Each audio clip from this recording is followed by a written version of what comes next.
you speak to God? You can worship God.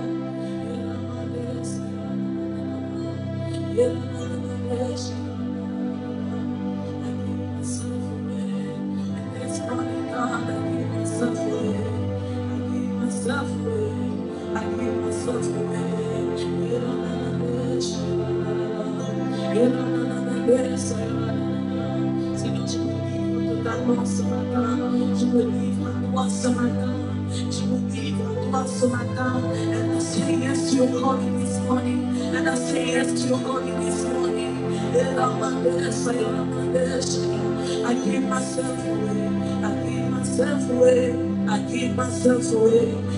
I give myself away. I give myself away. I give myself away.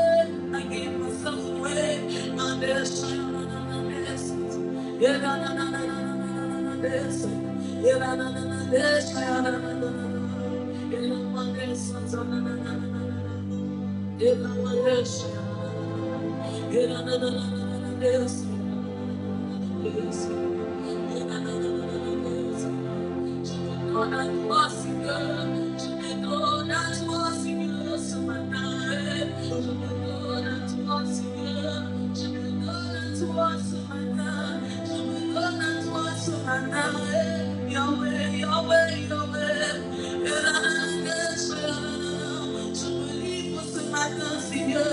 Je me livre ce matin, Yahweh, Yahweh, Yahweh, Yahweh, Yahweh.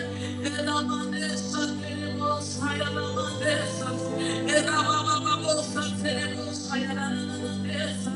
Et la manessa tenemos, ay la manessa. Nous nous livrons ce matin, Seigneur. Nous nous livrons ce matin, Seigneur. Nous nous livrons ce matin, Jésus. Je me livre ce matin, give myself away. Oh God, oh God, oh God, oh God. Je me livre ce matin, Seigneur. Je me livre ce matin, Seigneur. Je veux t'expérimenter. Je veux t'expérimenter. Je veux t'expérimenter. Je veux t'expérimenter. Je veux t'expérimenter, Jésus. Je veux t'expérimenter, Jésus. Je veux t'expérimenter, Seigneur. Nous voulons t'expérimenter, Seigneur. Nous voulons t'expérimenter, Seigneur. Nous voulons t'expérimenter, Yahweh, Yahweh, Yahweh, Yahweh.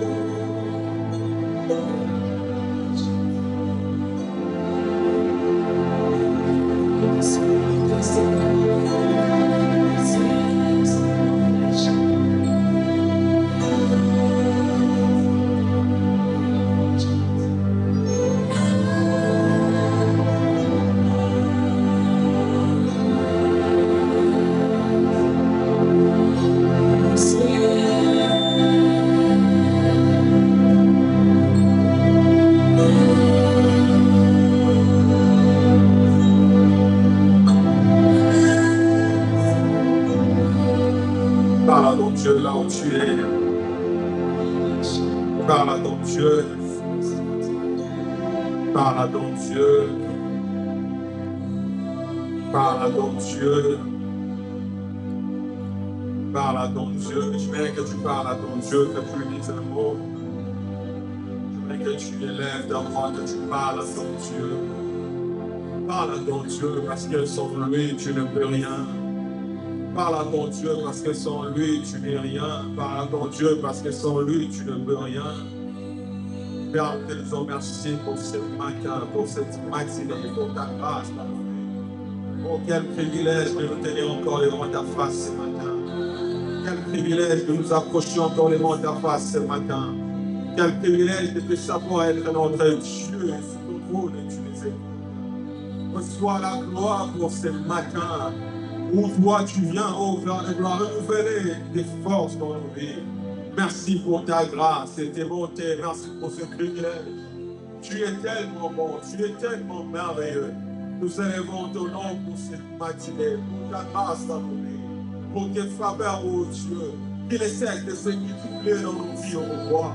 Merci pour tout ce que tu fais. Merci parce que rien n'échappe à ton contrôle. Tu es Dieu, tu es formidable, tu es merveilleux. Il n'y a pas de Dieu comme toi. You are mighty, tu es Dieu. Il n'y a point de Dieu comme toi. Le Tout-Puissant, le Tout-Puissant. Cela signifie il n'y a pas d'autorité, il n'y a pas de puissance qui échappe à ton contrôle, oh Dieu. Tu es au-dessus de tout le monde. Tu es au contrôle de tout. Nous te disons merci. Nous t'élèvons ce matin pour cette grâce. Oh, quel privilège que nous présentons devant de toi. Et de savoir être notre Dieu et être assis sur notre trône. Tu es bon, tu es merveilleux. Merci pour le souffle de vie. Merci pour la force de nous lever. Merci, oh Dieu, pour la force d'être en mesure de mouvoir les membres de nos corps. Nous te disons merci parce que tu es celui qui nous conduit. Nous te disons merci, toi le Dieu de miracles et des prodiges. Nous te disons merci parce que tu n'as pas changé. Merci pour tout ce que tu fais, Seigneur. Merci pour tout ce que tu fais au roi. Nous te rendons gloire, nous te bénissons. C'est en ton seul nom que nous avons ainsi prié. Nous disons gloire et louange à toi, Seigneur Jésus. Alléluia. Alléluia. Alléluia. Oh, je ne vous écoute pas. Alléluia. Je ne vous attends pas bien. Alléluia. Alléluia. Est-ce qu'on peut saluer celui qui est à ta droite, à ta gauche? Tu es bienvenu dans la présence de Dieu. Alléluia. Tu salues ton voisin. Tu salues ta voisine. Que Dieu vous bénisse. Alléluia. Et j'aimerais que tu salues aussi celui qui est juste devant toi ou derrière toi qui a encore laissé sa chaise vide. Tu salues la personne. Tu lui dis que Dieu te bénisse. Bienvenue dans la maison du Seigneur. Alléluia. Est-ce qu'on peut m'aider avec mon micro? Amen. Alléluia. We thank God for His grace, for His mercy towards us this morning. I just have one announcement and then we're going to start with our teaching of this morning. Hallelujah. As you know already, there is like something going on social media, right? There is a video that went viral like 3 days or 2 days ago about something that happened in the body of Christ, but it didn't happen here in Hope of Glory, Dallas. This church is called Hope of Glory, Dallas. If you go online, you start searching for Hope of Glory, Dallas, you're going to see there is a lot of churches in the body of Christ whose name include Hope of Glory, Dallas. But there are some differences, right? We are Hope of Glory, Dallas. We have a lot of Hope of Glory, Dallas in Texas as well. So something happened somewhere. Unfortunately, people started tagging our church, right? And I think you saw the post we did on our social media pages. I just want to clarify that we are Hope of Glory, Dallas, but we pray that God gives peace to each and everyone in the body of Christ. I hope that everybody should understand, and may God bless you. Hallelujah. Hallelujah. So, as we know, the last couple Sundays, we started talking about life-changing truth about road, correct? I don't wanna, let's go like this in French, right? Ça va nous aider prochainement. Alléluia. Je vais avancer comme ça. Prochainement, on le fera selon que le Seigneur le mettra à cœur. So, depuis le dimanche passé, nous avons commencé sur parler d'un sujet qui est life-changing truth about road. Life-changing truth about road, de vérité qui change de vie au sujet de la vie de Ruth. Alléluia. Alléluia. Et tel que vous l'avez remarqué le deux dimanches passés, le premier dimanche nous avons introduit, nous avons commencé à parler de cette histoire de la vie de la sœur Ruth. Ruth et Orpa, qui étaient des belles filles de Naomi. Et par la grâce de Dieu, le premier dimanche, nous avons vu, après la décision de Ruth de pouvoir suivre sa belle-mère, lui disant, ton peuple sera mon peuple, ton Dieu sera mon Dieu. Depuis ces jours-là, ces décisions ont fait à ce que Ruth, le Seigneur, commença à la connecter à ce que nous avons appelé, défini comme des destinées. Nous en avons parlé, pourquoi? Parce que quand elle dira que ton peuple soit mon peuple, en vrai, il voudrait faire partie, il a voulu exprimer sa volonté de faire partie d'un peuple. Par là, nous avons compris le peuple, c'est quoi? Et Dieu faisant cela, écoutons cela, a voulu connecter Ruth à ses ailes et destinées. Parmi lesquelles nous avons commencé par voir Naomi étant la première aide et destinée pour Ruth. Après Naomi, il y a eu Boaz. Et par la grâce de Dieu, nous avons compris que c'est important pour nous, dans une saison de la vie, d'avoir ces aides et destinées. Et le dimanche passé, nous avions compris une chose. Nous avons compris que la décision que Ruth avait prise de suivre Naomi, sa belle-mère, lui a permis de gagner 3 choses. La première des choses, c'était la rencontre avec cet homme de destinée ou une personne d'influence. Parce que parmi les aides et destinées que nous avons parlé, le premier dimanche, nous avons parlé des aides et destinées qui sont de personnes d'influence, des hommes puissants que nos destinées ont besoin, des hommes puissants que nos vies ont besoin afin d'atteindre une certaine dimension. Alléluia. Et après ça, nous avons aussi vu qu'il est important pour nous d'avoir des hommes de destinée qui sont des hommes gifted ou talentueux. Right? Des personnes qui sont talentueuses. Que cela soit naturellement ou spirituellement, ayant des capacités pouvant nous permettre de nous amener dans notre dans la prochaine saison de notre destinée. Et cette décision, telle que je disais, a permis à Ruth de gagner 3 choses. La première des choses, c'était la rencontre avec cet homme puissant.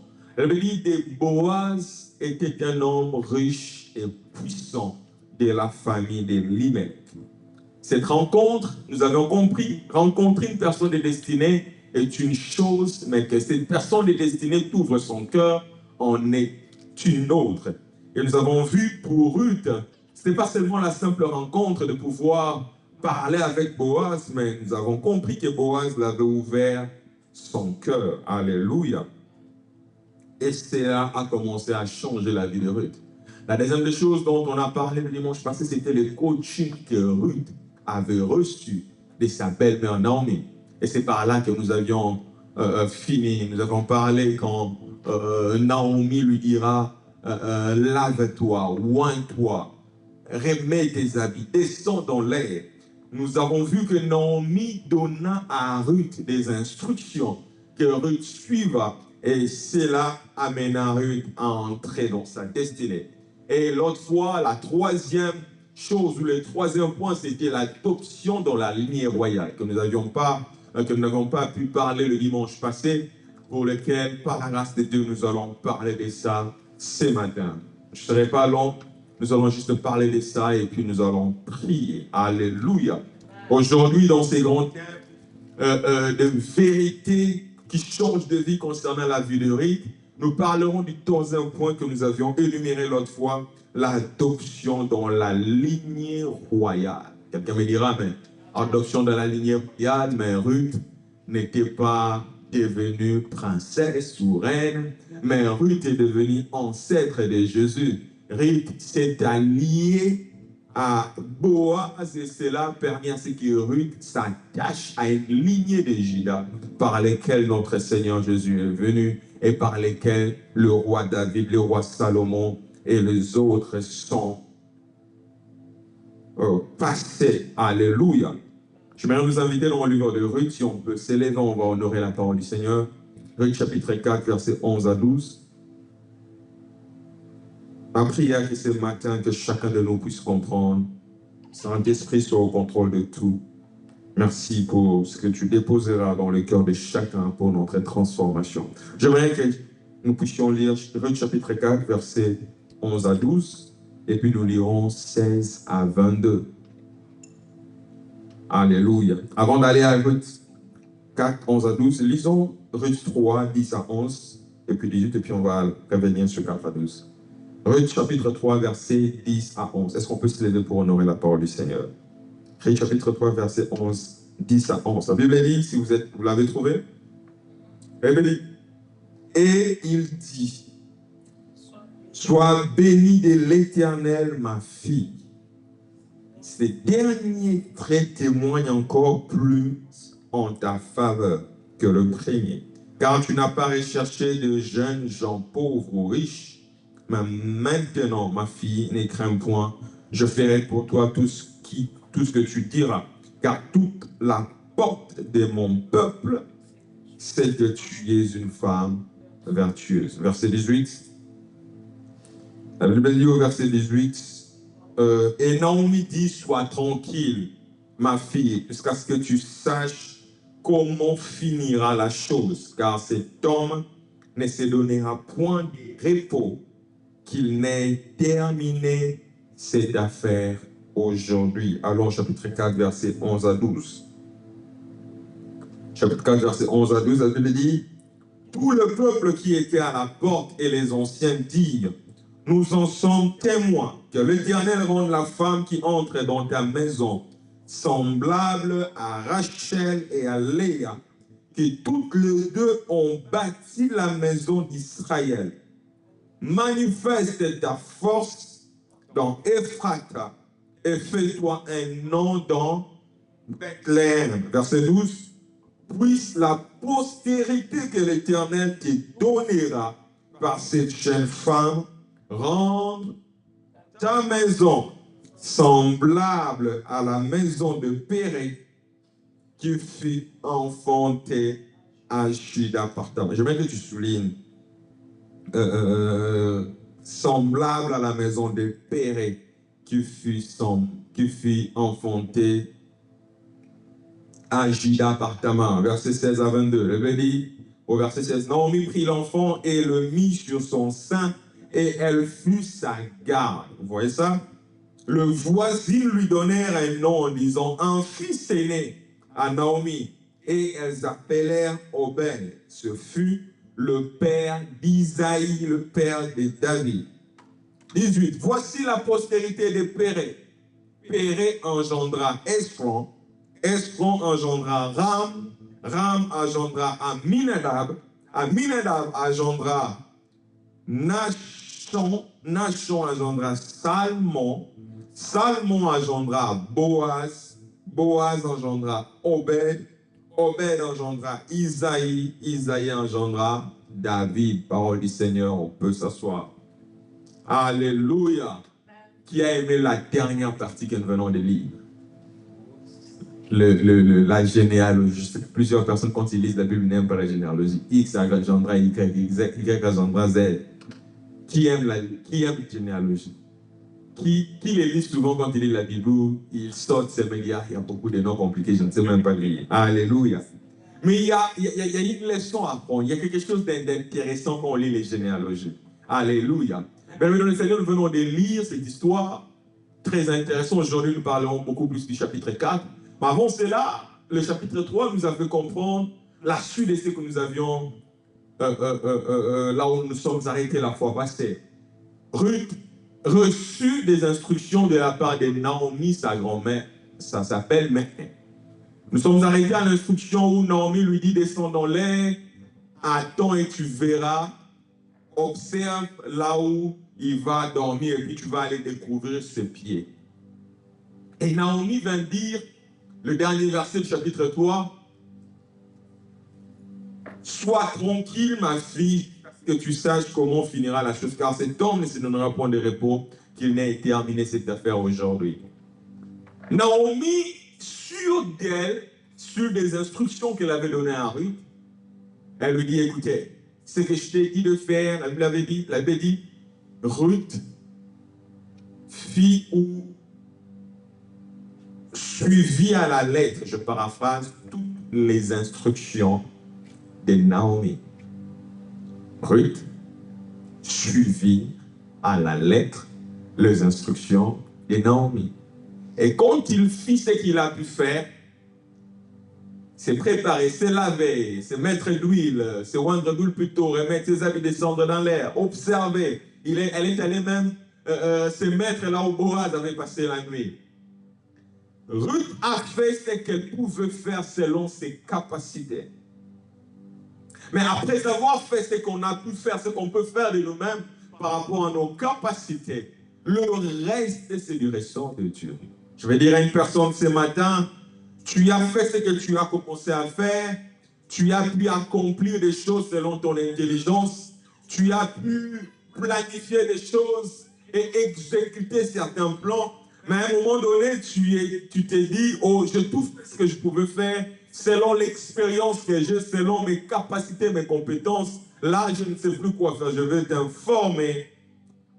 Si tu as fait ce que tu devais faire normalement, le reste, laisse cela à Dieu. Car c'est du ressort de Dieu. Non, mais vous pouvez dire à Ruth, sois tranquille. Cette histoire, on va voir comment ça va finir. Le Boaz qui a commencé cette histoire, il sait comment est-ce qu'il va le finir. Toi, sois tranquille. Lorsqu'on fait ce qu'on peut faire selon nos capacités et compétences, le reste, nous devons le laisser à Dieu. Le reste, nous devons le laisser à Dieu. Parce que si de par tes capacités et compétences, du point A au point B, tu fais tout à la lettre selon tes calculs, tout à la lettre selon tes calculs, il n'y a pas un espace où il y a une main invisible qui fait avancer les choses. Il y a l'orgueil qui va t'envahir. Tu te diras, écoute, je tout fais de moi-même. Je fais X, Y, Z jusqu'à sa fin de moi-même. Mais il y a une dimension où lorsque tu fais ce que tu peux faire selon tes compétences, selon tes connexions et capacités, le reste, tu le laisses à Dieu. Mais ce n'est pas ça l'objet de mon message ce matin. Nous ne sommes pas encore dedans. Naomi dit à Ruth, attends, sois tranquille. Jusqu'à ce qu'on voit, car cet homme ne se donnera point de repos, qu'il n'ait terminé cette affaire. Je proclame cela sur la vie d'une personne. Quelqu'un ne dormira pas sans qu'il n'ait fait du bien à ta vie et à ta famille. Oh, tu ne m'as pas dit un amen. Quelqu'un ne dormira pas. Quelqu'un n'aura plus sommeil lorsque Dieu lui dira de te faire du bien. Parce que le Seigneur qui lui mettra dans son cœur, qui lui donnera un rêve, cette personne ne sera plus à l'aise jusqu'à ce qu'il aura à faire ce que le Seigneur Dieu lui a ordonné. Alléluia. Eh bien, nous connaissons l'histoire après cela. Le Seigneur fit Ruth la grâce de se marier avec cet homme d'enfance, Boaz. Elle s'est mariée avec Boaz, mais regardez, selon la tradition juive, lorsque une femme veut perdre son mari, le frère du défunt devait aller vers elle afin de réélever le nom du défunt. Ou ceux qui ont le droit de rachat sur la personne devront exercer de leur droit de rachat afin de pouvoir élever le nom du défunt. Nous connaissons l'histoire, je ne vais pas revenir là-dessus. Boaz, c'est vrai, Naomi pouvait dire à Ruth, Boaz fait partie de ces personnes qui ont le droit de rachat sur nous. Mais quand il arriva à Boaz de faire ses droits, d'exprimer cela, il dit, il y a quelqu'un qui est plus proche de Naomi, d'Elimelech que moi. Si cette personne-là refuse d'user de son droit de rachat, moi je le ferai. La Bible dit, Boaz, pendant qu'il parlait de ça à un moment, il vit la personne passer. Il dit, toi, viens ici. La manière dont il les dit, quand vous lisez la Bible, vous vous rendez compte vraiment que Boaz était un homme puissant et riche. Vous pouvez dire, toi, viens ici, assois-toi là. Quand tu lis ça, tu dis, oh, il était vraiment puissant. Il dit, toi, viens ici, assois-toi là. Ils amenèrent plutôt cet homme devant le peuple, les anciens peuples. En Israël, le ville n'était pas comme on a nos villes modernes aujourd'hui. À l'époque, dans l'époque de la Bible, le ville était entouré de murailles. Et il y avait des portes dans chaque ville. Et au niveau des portes d'entrée, il y avait les anciens du peuple qui s'asseyaient là, afin souvent de traiter certaines questions ayant trait à la vie de la communauté ou du peuple. Et à cette époque-là, il s'avère que les anciens du peuple d'Israël étaient à la porte. Et Boaz dit à la personne qui avait le droit des chats, qui avait la prémisse devant lui, il dit, viens, on va aller devant les anciens du peuple. Il amena cette personne devant les anciens du peuple, lui dit, écoutez, vous savez l'histoire, Naomi est revenue, je dois exercer le droit des rachats, mais cette personne est plus proche que moi. Cette personne refusa d'user de son droit de rachat. Et Boaz usa de ses droits de rachat. Ce qui m'intéresse, ce n'est pas ce qui se fait autour. Ce qui m'intéresse, c'est que nous venons de lire au chapitre 4, du verset 11 au verset 12. La Bible dit, les anciens du peuple, le peuple dirent à Boaz, puisse ta postérité, la postérité que l'Éternel te donnera par cette jeune femme, on parle ici de Ruth, rende ta maison semblable à la maison des pères qui fut enfantée à Juda par Tamar. Waouh! Les anciens du peuple, c'était pratiquement un mariage. C'était pratiquement, on appelle ça comment? Quand les familles s'assoient pour parler, pour donner leur fille à un homme, à une famille. Vous voyez ce qui se passe en fait. C'était en vrai ça. Les anciens du peuple étaient en train de s'asseoir pour trancher sur cette situation que Boaz les a amenés. On lui dit que cette femme que tu prendras dans ta maison, que la postérité que l'Éternel te donnera, soit semblable à la maison de Péré qui fut affrontée à Juda par Tamar. Parlons de ce verset. Ces propos nous révèlent quelque chose de fort.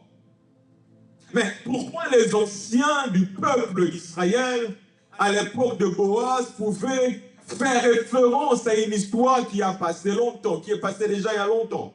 Pourquoi n'avait-il pas juste dit que l'Éternel, le Dieu d'Israël, te bénisse ou bénisse ta maison? Nous, pourquoi ce peuple, pourquoi les anciens du peuple n'avaient-ils pas dit à Boaz que ta femme soit féconde, simplement? C'est aussi une parole de bénédiction. Pourquoi avait-il fait référence à un nom, Péré, qui fut enfanté à Juda par Tamar? Pourquoi qu'est-ce qui les a inspirés? Y avait-il pas d'autres personnes où ils pouvaient, de qui ils pouvaient tirer référence afin de bénir Ruth quand il entrait en mariage avec Boaz? Pourquoi firent-ils seulement référence des Péré qui fut enfanté à Juda par Tamar? Qui sont les lecteurs de la Bible? Vous connaissez Péré, n'est-ce pas? Vous connaissez Tamar?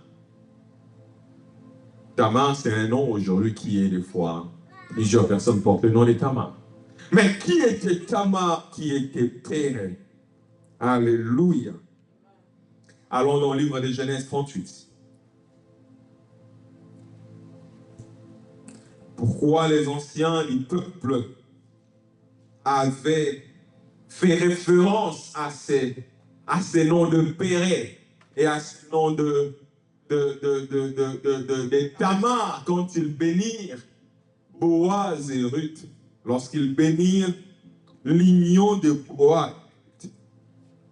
Quand vous allez dans le livre de Genèse chapitre 38, quand vous commencez d'abord à lire le chapitre 1er du livre de Genèse, nous connaissons l'histoire, la création, Noé, la création Adam, Noé et les autres, Abraham,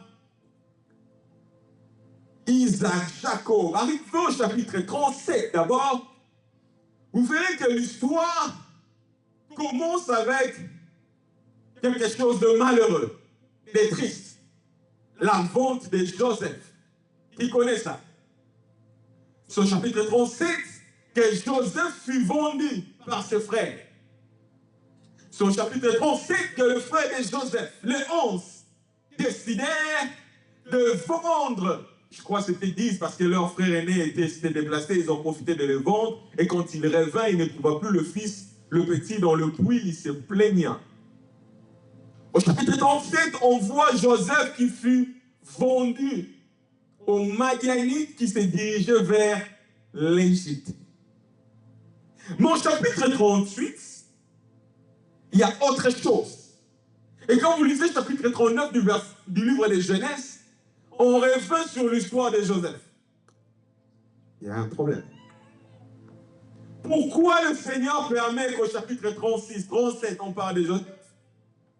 38, c'est une autre histoire. Et 39, on revient d'où on avait les chapitres 37.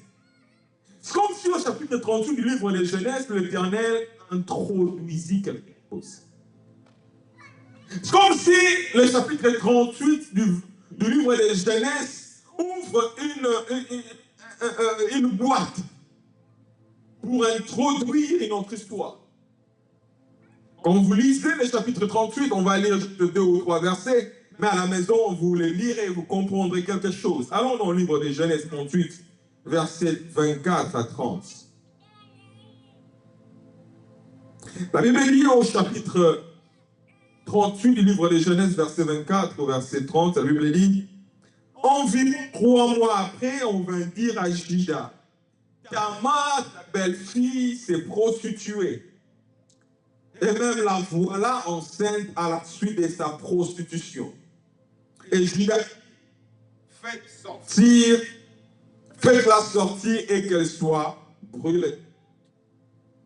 Quand on l'a menée dehors, elle fit dire à son beau-père, c'est de l'homme à qui ces choses appartiennent que je suis enceinte. Je reconnais, je te prie. Reconnais, je te prie, à qui sont ces cachets, ces cordons et ces bâtons. Ces cachets, ces cordons et ces bâtons. Verset 26. Judas les reconnut et dit, elle est moins coupable que moi, puisque je ne l'ai pas donné à Sheila, mon fils, et il ne l'a connu plus. Verset 27. Quand elle fut au moment d'accoucher, voici, il y avait 2 jumeaux dans son ventre. Et pendant l'accouchement, il y en eut un qui présenta la main. La sage-femme l'a pris et y attacha un fil cramoisi en disant, celui-ci sort le premier. 29. Mais il retira la main et son frère sortit. Alors la sage-femme dit, quelle brèche as-tu faite? Et elle lui donna les noms des... Est-ce qu'on lit ensemble? Et elle lui donna les noms des Pérez. 30. Ensuite sortit son frère qui avait à main le fil cramoisi et on lui donna les noms des Zéra. Alléluia. Je lisais chapitre 37 du livre de Genèse, commence à nous parler de la vente de Joseph aux Madianites qui descendaient vers l'Égypte. Le livre de Genèse chapitre 38 introduit notre histoire. Et 39 nous ramène à l'histoire du chapitre 37. C'est-à-dire l'histoire de la vente de Joseph lorsqu'il arriva maintenant en Égypte. C'est comme si le 38 là, c'est un gap entre la vente de Joseph et son arrivée. Mais ce n'est pas vraiment un gap parce que le livre de Genèse chapitre 37, 38 n'est pas un gap par rapport au timing. Parce qu'il faudrait que les jumeaux prennent 9 mois. Il faudrait que ce qui était arrivé avant puisse arriver, donc Joseph fut arrivé à temps. Mais le livre de Genèse chapitre 38 vient juste introduire une histoire qui a une importance capitale. On va comprendre cela. On parle Merci. On parle d'une femme du nom de Tamar. La Bible dit, c'est la belle-mère de Judas. Je vous explique, je vous mets en contexte. Qui a déjà lu ça? Nous tous. Alléluia. Cette histoire nous parle, lorsque Joseph fut vendu dans le chapitre 37, ses frères rentrèrent à leur maison. Dire à leur père, écoutez, notre frère a été tué, dévoré par les animaux, par les bêtes des champs. Voici sa tunique, pleine de sang des animaux qu'ils avaient montés, qu'ils avaient tués pour tromper leur papa. Nous connaissons l'histoire, Jacob fut triste. Et après cette scène, la Bible dit, quand vous commencez le chapitre 38 au verset 1er, Judas décida de s'éloigner de ses frères. Après la scène de la vente de Joseph, Judas décide de sortir de la maison de son père. Il va à Tib, là où la Bible parle de son ami l'Adulamite. Judas décide d'aller faire sa vie ailleurs. Il laisse la maison de ses parents. Quand il arriva là où il partit, dans le pays de Canaan, il prit une femme cananéenne. On dit quoi? Cananéenne ou cananéenne? Cananéenne. Il prit une femme cananéenne du nom de Shua. Avec cette femme, il eut 3 enfants. Le premier s'appela Er. Il me dit de lui, le Seigneur le tua parce qu'il était méchant. Le deuxième fils s'appelait Onan. Et le troisième s'appelait Sheila. Donc Sheila, ce n'est pas seulement le nom des femmes, c'est aussi le nom d'un homme. Judas, dans le pays des Canaan, là où il ira prendre la femme cananéenne, il eut 3 enfants. Suivez-moi très bien, vous allez comprendre quelque chose. Le premier le Seigneur le tua parce qu'il était méchant. Le deuxième fils, Onan. Le troisième, Sheila. Mais avant qu'il ne meure, il épousa une femme du nom de Tamar, la cananéenne. Le Seigneur tua parce qu'il était méchant. Selon la tradition juive de l'époque, lorsque une femme meurt dans le mariage, le frère du défunt devra enlever sa belle-sœur pour élever le nom de son frère. Tamar, qui était la femme à après la mort de il fallait que Onan prenne la relève. Onan partit vers sa belle-sœur, sachant que la postérité qui sortira de là ne sera pas le sien. Il commit quelque chose, il s'essuya par terre, et cela déplut à l'Éternel. Il dit, l'Éternel le tua également. Donc l'Éternel tua il tua aussi Onan. Il restait maintenant Sheila, le dernier fils de Judas dans le pays de Canaan. Maintenant, Tamar, qui était la femme de après avoir vu son mari être tué par Dieu, le frère de son mari Anan le prit en mariage. Le Seigneur le tua également. Normalement, selon la même tradition, il fallait qu'elle devienne la femme de qui? De Sheila. Maintenant, Judas se dit, comment cette femme, mon premier fils est mort entre ses mains. Mon deuxième fils aussi est mort entre ses mains. Et je vais lui donner mon troisième fils. Non, il y a un problème. Sûrement cette femme a un problème là qui fait à ce que mes fils chez elle soient tués. Judas, comme un vrai père, réalise qu'il ne devait pas exposer son dernier fils chez là. Il trouve une raison, il dit à Tamar, sa belle-fille, rentre dans la maison de ton père, jusqu'à ce que Sheila devienne grand, et puis je te la lui donnerai. On dit ça comme ça en français, non? Hein? Je te la lui donnerai. Ça. Sheila, qui devait être donnée à Tamar, plutôt qu'il devait être donné à Sheila. Judas dit à Tamar, rentre dans la maison de votre père. Regardez. Tamar rentra chez elle, dans la maison de ses parents. Elle réalisa que Sheila était devenue grand. Mais Judas refusa de lui donner en mariage à Sheila. À un moment donné, après la mort de Shua, la femme de Juda, je vous mets en contexte dans cette histoire pour comprendre pourquoi ça a à voir avec Ruth. Et puis on va prier. Alléluia. Alléluia. Oh, je ne vous entends pas. Alléluia. Sheila, quand elle constata, plutôt, Tamar, quand elle constata qu'on refusait de lui donner à Sheila, elle a pris la mort de sa belle-mère, Shua, la femme de Juda.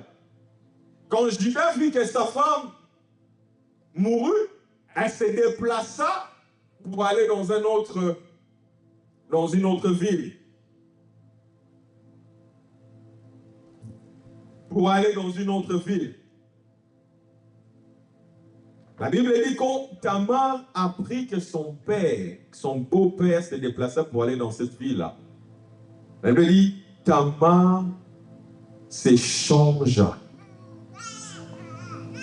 Elle enlevait les habits de veuvage.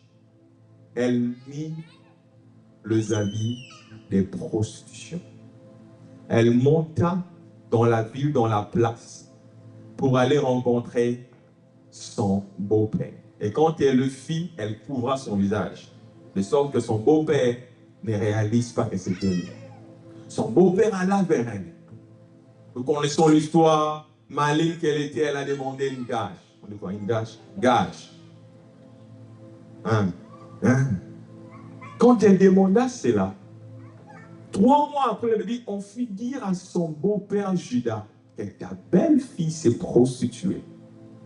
Juda, en colère, s'est dit, faites-la sortir, on va la mettre à mort. Mais la fille, elle a envoyé un message à Juda pour lui dire, écoutez, reconnais que ces choses, ces gages-ci appartiennent à la personne de qui je suis enceinte. Juda a reconnu que cela venait d'elle. Elle s'est dit, non, elle n'est pas plus coupable que moi parce que, au lieu de dire la vraie raison, elle dit non, parce que je lui ai refusé de donner à Sheila. Elle n'a pas voulu dire aux gens qu'elle est enceinte de moi. Regardez. Tamar devint enceinte. Le temps d'accoucher arriva. Elle me dit, au sein de son ventre, il y avait 2 jumeaux. Le 2 jumeaux, le jour de l'accouchement, la sage-femme en train d'aider la femme, Tamar qui était en travail, elle voit un enfant sortir sa main. Elle prend un fil en cramoisi, elle attacha à la main. À un moment, cet enfant qui avait sorti sa main retira subitement sa main. Elle se dit, elle s'apprête à sortir peut-être par sa tête, n'est-ce pas?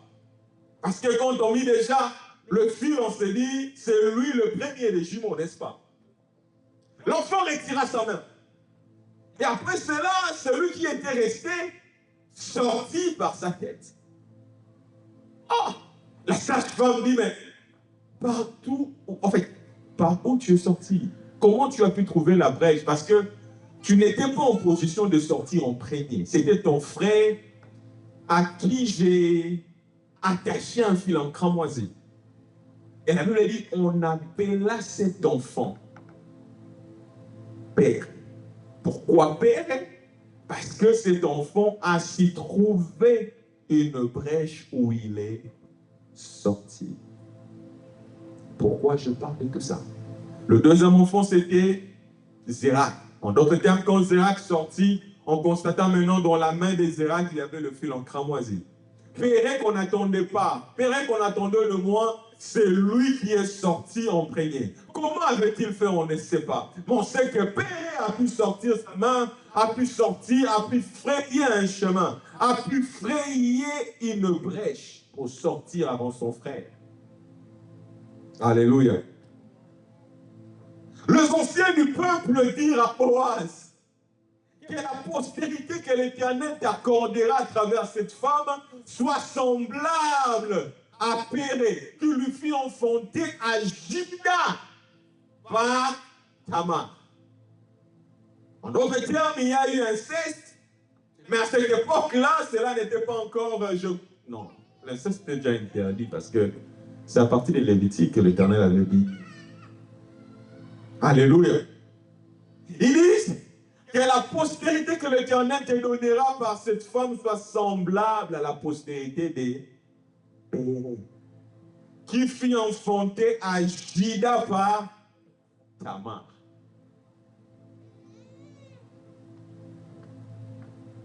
La postérité soit semblable à la postérité des pères qui fut enfanté à Juda par Tamar.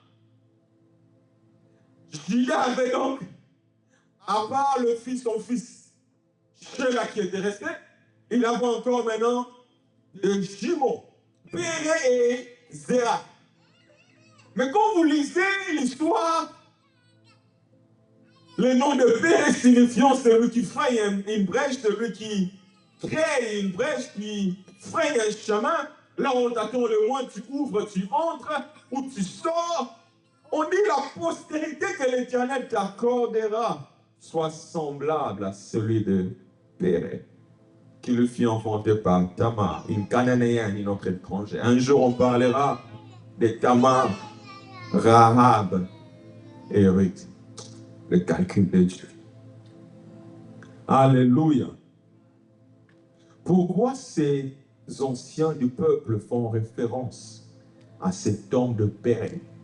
Parce que Péré est du genre de personne, là où vous ne l'attendez pas, là où vous pensez qu'il est fini, là où vous pensez que rien de bon ne sortira de lui, là où vous pensez que lui, là, avec tout ce qu'il vit là, c'est fini pour lui, c'est là que le Seigneur ouvre une porte avec lui et lui fait sortir. Je vais annoncer à une personne ce matin, là où on t'attend le moins, par la grâce de Dieu, toi, tu vas frayer un chemin. Je vais annoncer à une personne ce matin, là où les gens ne s'imaginent pas que quelque chose de bon pourra sortir de toi. C'est par là que le Seigneur t'élèvera. C'est par là que le Seigneur fera de grandes choses avec ta vie. Parce que toi, tu es de la race de ceux-là qu'on n'arrête pas. Tu es de la race de ceux-là qu'on ne peut pas empêcher d'avancer. Tu es de la race de ceux-là qui n'échouera pas. Tu es de la race de ceux-là qu'on ne peut pas arrêter.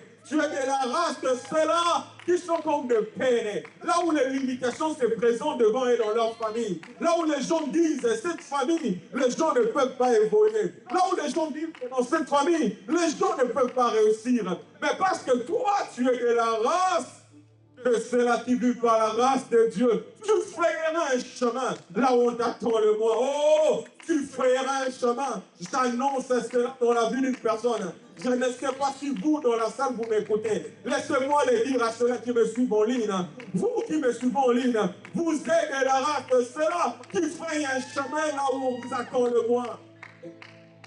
Parce que là où vous êtes comme bloqué, là où il y a comme des limitations, là où les gens disent que ça ne marchera pas, là où les gens disent que toi tu es fini, là où les gens disent que toi tu ne réussiras pas, c'est par là qu'ils seront étonnés de ce que Dieu fera avec toi. Là où les gens te rejettent, coupent des connexions avec toi, et ils disent on verra comment est-ce qu'il va s'en sortir. Ils vont s'étonner de ce que l'Éternel te connectera à des gens.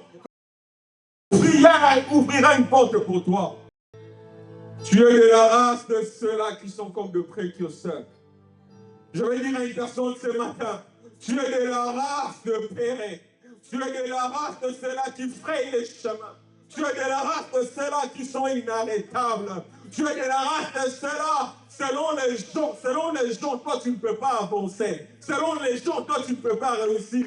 Selon les gens, toi tu es limité. C'est fini pour toi. Mais ils seront surpris. Dis à ton voisin, ils seront surpris. Dis à ta voisine, dis à ton voisin, ils seront surpris. Parce que la porte que Dieu t'ouvrira, cela va leur étonner. La porte que Dieu t'ouvrira, là où Dieu va t'amener, ils n'avaient jamais eu cela en rêve. Mais ils vont juste constater que tu es sorti des limitations qui t'avaient imposées.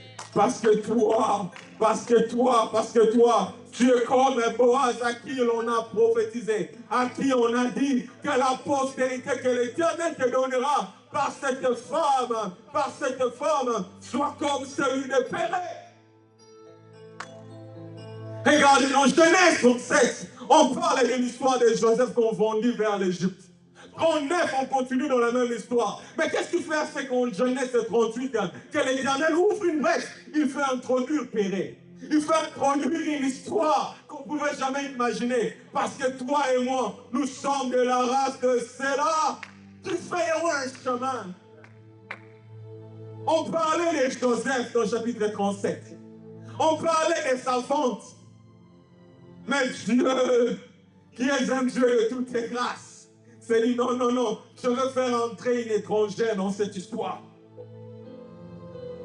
Dieu ouvre une brèche. Il fit entrer Tamar. Dieu ouvre une brèche. Il fit entrer Pérée. Et puis il referme la brèche.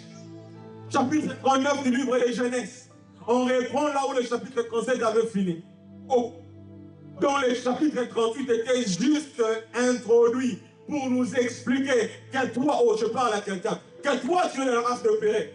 Oh, je parle à quelqu'un, que toi tu es de la race de Pérée. Tu es de la race de Pérée. Tu es de la race de Pérée.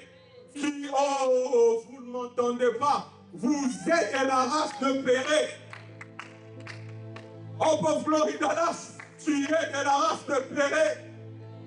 Tu es de la race de Pérée. Dis à ton voisin, je suis de la race de Pérée. Personne ne peut me limiter. Je suis de la race de Pérée. J'ouvre de brèches. Le Seigneur me crée des brèches. Dis à ton voisin, je suis de la race de Pérée.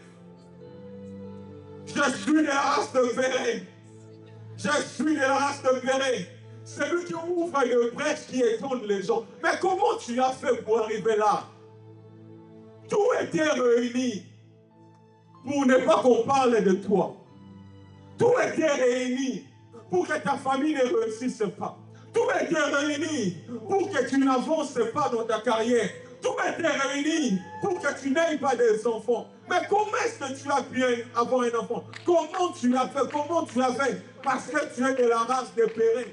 C'est lui qui ouvre des brèches qui étonnent les gens. La sage-femme était là. Oh, where did you come from? How did you do to come up like this? La sage-femme était étonnée de voir une mère qui était sortie. Cette mère rentrait dans le groupe de sa maman. Subitement, quelqu'un d'autre sort. Il dit, oh, comment tu as fait? Comment tu as fait? Selon les calculs, selon la logique, selon la médecine. Non, ça ne peut pas marcher.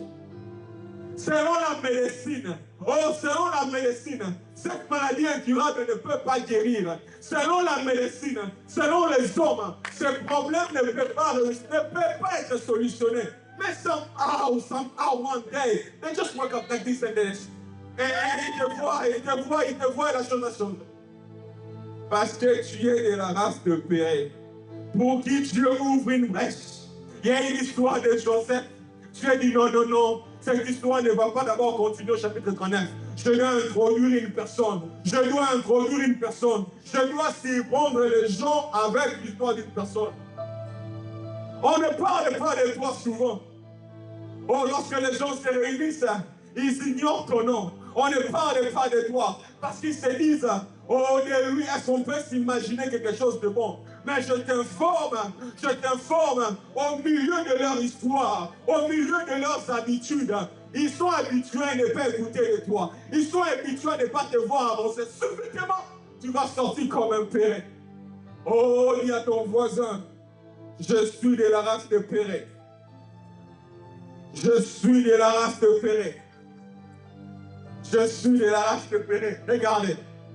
Quand nous rentrons dans le livre de Ruth, allons dans le God is good, alléluia. Ruth chapitre 4, dernier verset. Qui a trouvé ça? Ruth chapitre 4.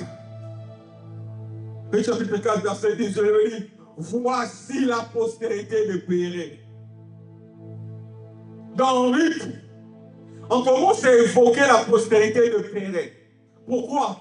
Parce que les anciens du peuple avaient décidé de bénir Boaz en faisant référence à Pérée. Ils disent, voici la postérité de Pérée. Pérée, un enfant sorti de Tamar, d'une liaison peut-être incestueuse, on peut dire. Parce que Tamar en a eu avec son beau-père, Juda.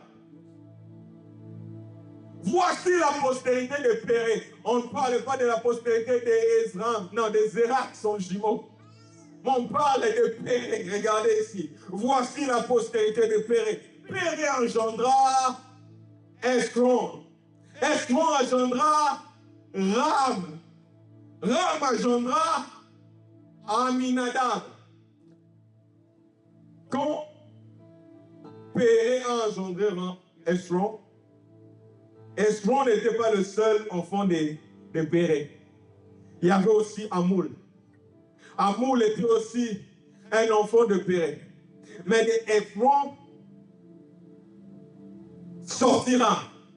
Mais les enfants d'Escron n'étaient pas seulement Ram. Il y avait Caleb, il y avait aussi Jéramiel. De Ram, la Bible dit sortir Aminadab. De Aminadab engendra Nanchon. Nanchon engendra Salmon. Salmon, c'est lui qui avait épousé, qui se souvient de la prostituée de Jéricho. Qui se souvient de la prostituée de Jéricho. Rahab. Salmon, c'est lui qui a épousé Rahab. De Salmon, de son union avec Rahab, est sorti qui? Est sorti qui? Boaz. Boaz, conscient que son père était juif, mais sa mère était prostituée de Jéricho. Quand il rencontre Ruth, une étrangère, il ne discute même pas. Il ne se dit pas, nous, je dois juste marier quelqu'un qui parle de Moutouba, je ne sais pas moi. Non. Parce qu'il est conscient d'ailleurs, parce que lui-même, il est né d'une union de parents qui ne sont pas de la même lignée. Son père était juif, mais sa mère n'était pas juive. Sa mère d'ailleurs prostituée. De Salmon à Rahab, Boaz est sorti, l'homme puissant et riche de la famille d'Elimelech. Boaz engendra donc Obed. Obed engendra Isaïe. Et Isaïe engendra David. Regardez. Ruth, l'étranger. Il ne méritait même pas. Dieu l'apprend. Il le fait quitter par sa décision qu'il avait prise de suivre Naomi, sa belle-mère. De faire du peuple de Naomi son peuple, son Dieu, son Dieu. Et le Dieu de Naomi, son Dieu. Dieu lui prie de leur faux Dieu. Il l'attacha à Boaz, qui est de la lignée royale parce qu'il est sorti de Juda. Parce que quand tu remontes Boaz, il y a Salmon. Quand tu remontes Salmon, il y a Aminadab. Quand tu remontes Aminadab, il y a Nachon. Quand tu remontes Nachon, il y a Esram. Quand tu remontes à Esram, il y a Pérez. Et quand tu remontes à Pérez, il y a qui? Il y a Juda. C'est lui sur qui a été dit le sceptre de la royauté ne s'éloignera point de toi. Et de celui est sorti le roi David. De celui est sorti le roi Salomon. Oh, mais comment Dieu peut commencer à prendre des étrangers, des prostituées pour les attacher à la lignée royale? Tu sais ce que c'est là, c'est le fini. C'est la grâce de Dieu. La grâce de Dieu ouvre les gens des portes là où on s'entend les mots. La grâce de Dieu peut prendre une prostituée comme Rahab pour la faire devenir une ancêtre de Jésus. La grâce de Dieu peut prendre une personne qui est allée se prostituer. Je m'imagine Tamar à l'époque. Oh, toi, le premier mari est mort. Le deuxième est mort. Les gens pouvaient commencer à lui dire, mais toi, tu dois avoir les mabés de ta famille. Il faut aller voir ton oncle. Parce que comment est-ce possible? Toi, tous tes maris meurent toujours. Non, non, non. Il y a un problème avec toi, Tamar. Il faut aller voir. Pire, à part le fait qu'elle ait deux maris qui sont décédés, elle va encore se prostituer. Oh, je m'imagine qu'on l'avait attrapée pour la lapider. On s'est dit non, cette femme a la malédiction. De cette femme, 2 personnes, 2 maris d'une même famille sont morts. Deuxièmement, de cette femme, elle est allée se prostituer. Non, cette femme a une malédiction terrible. Mais les gens ne pouvaient pas s'imaginer qu'elle est cette personne dont les gens pouvaient dire, d'entre ses mains, le mari se meurt, d'entre ses mains, les hommes meurent. Les gens n'ont même pas le temps de vérifier pourquoi ces hommes-là étaient morts. Parce que s'ils avaient compris que ces hommes-là étaient morts parce que Dieu les tuait, parce qu'ils étaient méchants, peut-être ils atténuaient leur jugement sur Tamar. Mais les gens, sur la demande de Judas, étaient prêts à aller lapider Ruth, plutôt. Étaient prêts à aller lapider Tamar. Pourquoi? Parce que elle est allée se prostituer. Doublement veuve, elle se prostitue, elle commet l'inceste, mais la grâce de Dieu est plus forte que le péché du monde. La grâce de Dieu est plus forte que tes imperfections. Je vais annoncer à une personne ce matin. La grâce de Dieu est plus forte que tes erreurs du passé. Tu ne crois pas?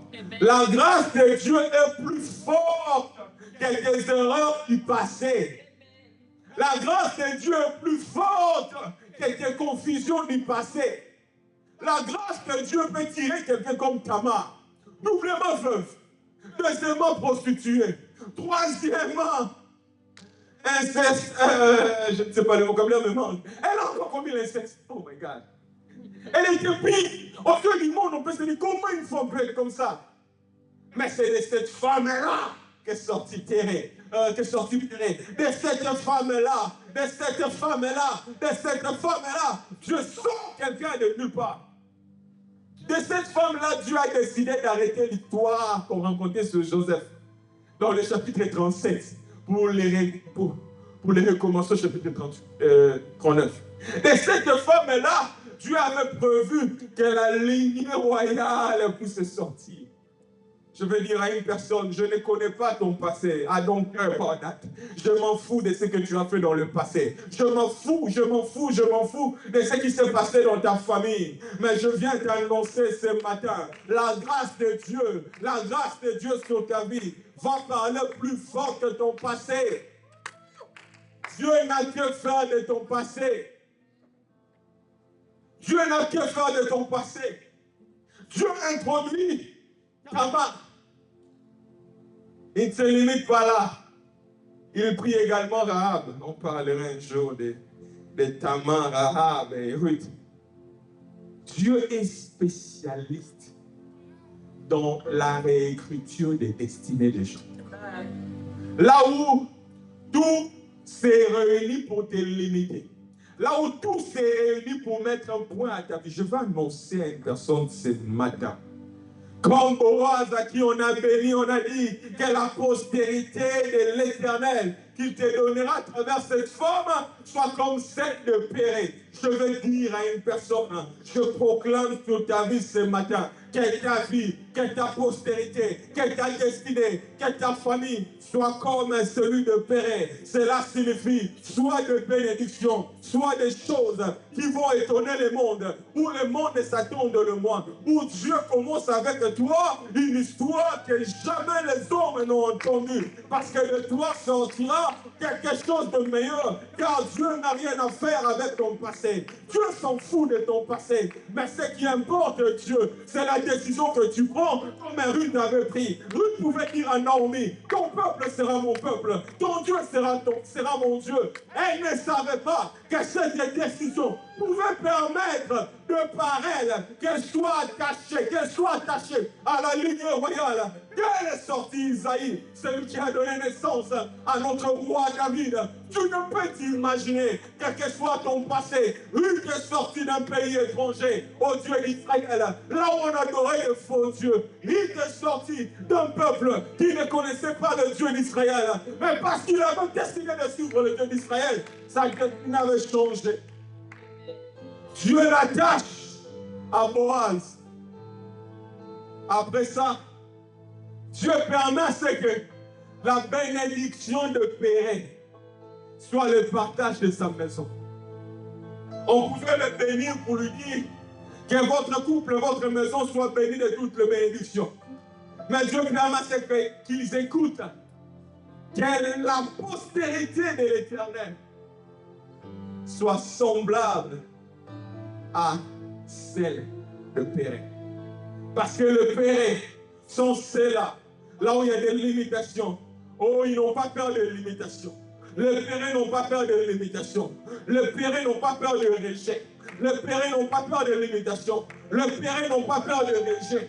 Le Père n'ont pas, je répète, le Péré n'ont pas peur de limitations. Le Péré n'ont pas peur de rejet. C'est juste question de temps. C'est juste question de temps. Ceux-là qui t'ont rejeté, ceux-là qui se disaient, ils racontent leurs histoires, sont passés à toi. Parce qu'ils se disaient, de toi rien de bon ne sortira. Ils seront surpris parce que tu es de la race de Péré. Ils seront souvent, on va continuer prochainement. Ils seront surpris là où tu es, j'aimerais que tu te lèves avec moi. Oh, je parle à un Péré ce matin. Est-ce que je parle à un Péré ce matin? Est-ce que je parle à un Péré ce matin? Est-ce que je parle à un Péré ce matin? Est-ce que je parle à un Péré ce matin? Est-ce que je parle à un Péré ce matin? Est-ce que je parle à un Péré ce matin? Est-ce que je parle à un Péré ce matin? Est-ce que je parle à un Péré ce matin? Est-ce que je parle à un Péré ce matin? Tu es de la race de Péré. Tu es de la race de Péré. Les gens parleront de ce que Dieu fera avec toi. Les gens parleront de ce que Dieu fera avec toi. On a toujours parlé des gens dans ta ville, mais ils seront surpris. Pendant qu'on parle des autres, on ne parle jamais de toi. Parmi leurs histoires, Dieu frayera un chemin où il va t'imposer et que toi aussi on parle de toi. On a toujours parlé des autres sans parler de toi. Mais puisque tu es de la race de Péré, puisque tu es de la race de ceux-là qui savent frayer un chemin, le Seigneur ouvrira une brèche pour toi. Puisque tu es de la race de Péré, ta destinée ne sera plus jamais la même. Là où tu es là avec toi, commence à déclarer avec moi. Déclare qu'aucune limitation ne va t'empêcher d'avancer. Parce que tu es de la race de Péré. Tu es de la race de ceux-là qu'on ne peut pas empêcher. Tu es de ceux qu'on ne peut pas limiter.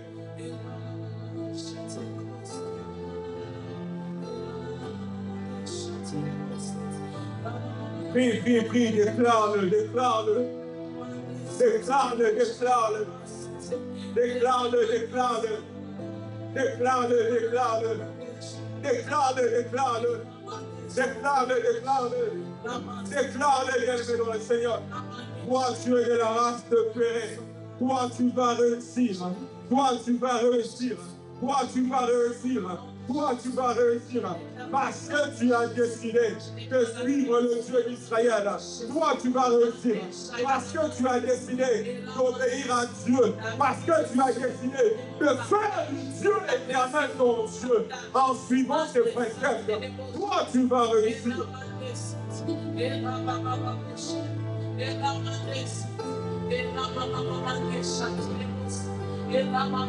Déclare-les avec moi, déclare-les avec moi.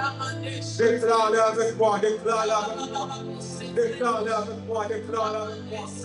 Déclare-les avec moi, déclare-les avec moi. Déclare-les avec moi, déclare-les avec moi. Au nom de Jésus. Déclare-le au nom de Jésus. Déclare-le au nom de Jésus. Déclare-le au nom de Jésus. Déclare-le au nom de Jésus. Déclare-le au nom de Jésus. On ne peut pas te limiter, toi. Toi, tu ne peux pas être limité. On ne peut pas te limiter. On ne peut pas te limiter. On ne peut pas t'empêcher. On ne peut pas t'empêcher d'avancer.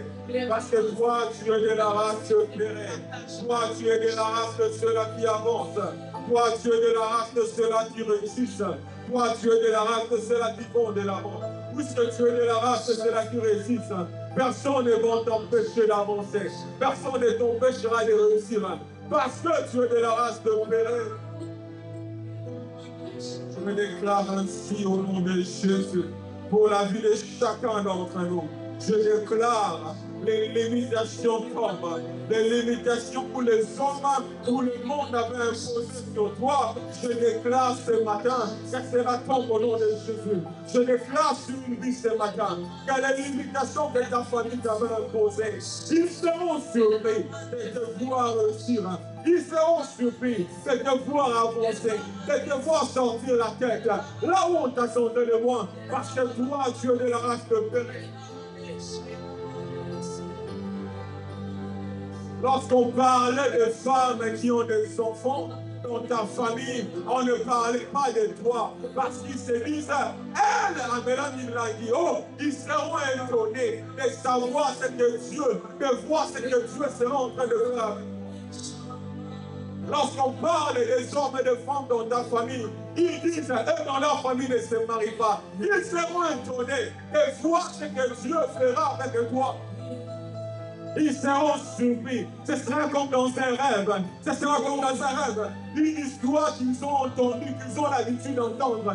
Dieu mettra un terme, Dieu mettra une pause à cette histoire. Il ouvrira les chapitres de son histoire et puis il retournera avec leur histoire. Ils seront étonnés de ce que Dieu sera en train de faire avec toi. Parce que tu es de la race de Péret. Parce que tu es de la race de Péret. Le Dieu qui est capable de prendre une double veuve, de prendre une prostituée, de faire d'elle la mère de celui qui ouvre la brèche, d'où le roi naisse. Toi, Dieu de la race de Péret. S'il a pu le faire dans la vie de Tamar, s'il a pu le faire dans la vie de Rahab, s'il a pu le faire dans la vie de Ride, je te déclare cela sur la vie de quelqu'un ce matin. Il le fera aussi pour toi. Je le déclare au nom de Jésus. L'Éternel le fera aussi dans ta vie. Il le fera au nom de Jésus. Il le fera également dans ta vie. Je le déclare au nom de Jésus. Je le déclare au nom de Jésus. Toi, tu réussiras. Les gens te condamnent par rapport à ton passé. Les gens disent des choses sur ta famille par rapport à ce qu'ils savent de ta famille. Mais laisse-moi t'annoncer, si Dieu a pu faire cela dans la vie de Tamar, si Dieu a pu faire cela dans la vie de Rahab, si Dieu a pu faire cela dans la vie de Ruth, à combien plus forte raison? Toi, Dieu le fera. Dieu t'ouvrira cette porte. Dieu t'ouvrira cette brèche. Dieu t'ouvrira cette porte. Dieu t'ouvrira cette porte. Tu seras le premier ou la première dans le nom de ton foyer. Tu seras élevé par toi. Le monde connaîtra les noms de ta famille par toi. Le monde connaîtra les noms de ta famille par toi. Parce que tu ouvriras une brèche là où personne avant toi n'a pu faire. Tu ouvriras une brèche là où personne avant toi n'a pu faire. Je déclare cela sur ta vie. Je déclare cela sur ta vie. Je déclare cela sur ta vie. Je déclare cela sur ta vie. Au nom de Jésus. Au nom de Jésus. Au nom de Jésus. Je déclare cela sur ta vie au nom de Jésus. Je déclare cela sur ta vie au nom de Jésus. Seigneur, merci pour ta grâce ce matin. Merci pour ce message. Merci, éternel mon Dieu, de nous attacher, au Dieu, à ta lignée. Seigneur, je prends cette parole des Écritures qui dit, Seigneur, si nous avons été le greffé à l'olivier naturel qui est toi, oh Dieu, ce matin, j'ai prié au nom de Jésus que nous soyons attachés à toi afin de bénéficier de ta grâce. Seigneur, tout ce que nous avons perdu, Seigneur, tout ce que nous avons raté par nos efforts, mais à cause de toi, que nous puissions bénéficier de cela. Que ce matin, oh Dieu, que nous puissions recevoir la portion qui vient de toi. C'est dans le nom puissant et précieux de Jésus que nous avons ainsi prié. Nous disons Amen. Amen. Est-ce que je peux royalement acclamer pour le Seigneur, le roi des rois? Tu peux bien le faire, tu peux bien le faire, tu peux bien le faire. Que Dieu nous bénisse. Alléluia. Que Dieu nous bénisse ce matin. J'aimerais donner les annonces, puis on va donner les offrandes. Les premiers communiqués que c'est vendredi, nous avons notre camp de prière. Alléluia. Est-ce qu'il y a quelqu'un qui est content de participer à ce moment? Alors nous allons commencer ce vendredi à partir de 22 heures juste, et nous allons finir à partir de 2 heures. Alors, fais-toi du bien, invite un frère, invite une sœur. Ce moment, nous allons passer dans la présence de Dieu, nous serons en train de prier, de chercher la face du Seigneur, et je crois que Dieu nous fera énormément du bien. Alléluia. Et je crois, alors que nous sommes en train d'aller vers la fin de cette année, Dieu a des surprises, Dieu a de bonnes choses qu'il a prévues pour nous. Et j'aimerais que tu maximises encore dans la prière, et Dieu ne nous manquera pas de nous faire du bien. Demain lundi, à partir de 20h, nous avons intercession avec tous les serviteurs sur Zoom. Et les jeudis, nous avons notre Bible study à partir de 7h p.m. jusqu'à 9h p.m. Nous serons sur Zoom et Dieu nous fera du bien. Et le vendredi, comme j'ai dit, nous avons un temps de prière à partir de 22h. Invite quelqu'un de ton travail, quelqu'un de ta famille, quelqu'un que tu connais, que tu as besoin qu'il puisse bénéficier de la présence de Dieu. Et le Seigneur sera au rendez-vous. Et les dimanches, ça sera le dernier dimanche pour le mois de novembre afin d'entamer le nouveau mois. Nous serons ici à partir de 10h30 pour célébrer les Seigneurs. Alléluia. J'aimerais que là où tu es, que tu prennes ton offrande. Si tu as le cash avec toi, tu vas juste lever ta main, on va te donner une enveloppe. Sinon, pour nous qui allons offrir en ligne,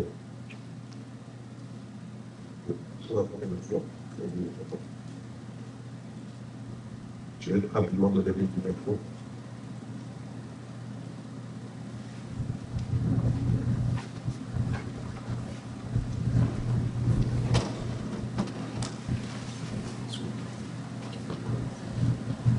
Peut-être l'autre.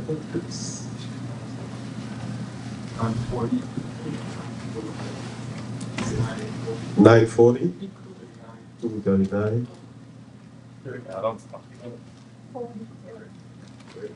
Donc, pour ceux qui vont donner en ligne sur Cash App ou sur Z, les numéros, this is the old number.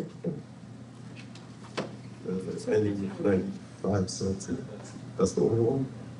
940 940 239 239 4030. 4030. Yeah. Pour Cash App. That, yeah. Offrir, si tu as le cash avec toi, tu peux t'avancer et Dieu nous fera énormément du bien. Seigneur, nous prions pour ces offrandes. Seigneur, bénis l'œuvre de nos mains, ce que nous avons emmené dans ta maison.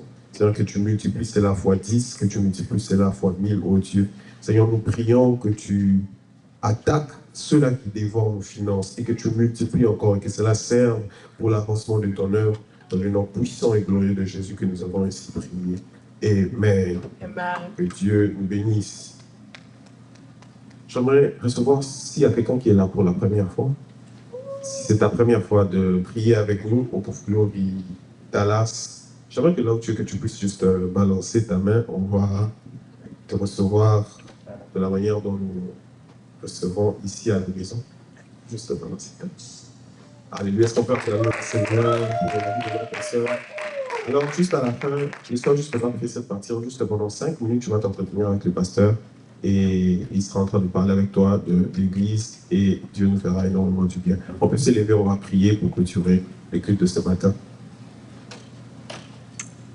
J'aimerais que tu dises un mot à Dieu, j'aimerais que tu dises merci au Seigneur pour les cultes de ce matin et que tu recommandes ton retour entre les mains de Dieu et que la semaine qui va commencer soit une semaine de bénédiction. Que tout ce que tu seras en train de faire, que Dieu marche avec toi, que tu sois la tête, jamais la queue. Tu vas prier pour toi, pour ta maison, pour ta famille, afin que le Seigneur te visite. Est-ce que de là où tu es, tu peux élever ta voix et parler au Seigneur au nom de Jésus? Dieu de gloire, merci pour ta présence, merci pour ce matin. Merci pour ta présence, merci de nous avoir emmenés ici dans ta maison pour te célébrer, te louer ainsi que t'adorer. Seigneur, merci pour la portion qui a été déversé sur nos vies. Merci pour ce message qui va emmener les transformations. Merci de nous avoir attachés encore à toi. Nous prions, oh Dieu, pour l'Église. Nous prions que ta main demeure toujours sur nous. Seigneur, que toute œuvre de l'ennemi soit vouée à l'échec au nom de Jésus. J'ai prié pour tout un chacun réuni ici ce matin. Que ta main soit sur nous. Que ta main nous accompagne. Seigneur, marche avec nous durant cette semaine, que nous soyons la tête, jamais la queue, que tout lieu où foulera la plante de nos pieds, que tu nous le donnes en possession. J'ai pris au nom de Jésus que 1000 tombent à notre côté, 10 000 à notre droite, que nous ne soyons pas atteints, mais que de nos yeux, nous puissions voir la rétribution de méchants. Donne-nous la victoire, afin que nous puissions témoigner ton nom. Seigneur, souviens-toi de nous, de nos maisons ainsi que de nos familles. Seigneur, que la bénédiction du Tout-Puissant nous accompagne. Que la bénédiction du Tout-Puissant soit notre partage aujourd'hui et à jamais. C'est dans le nom puissant et glorieux de Jésus que nous prions. Seigneur, non pas à nous, mais en ton nom, à toi donne gloire. Au nom de Jésus. Amen. Amen. Que Dieu nous bénisse abondamment. Est-ce que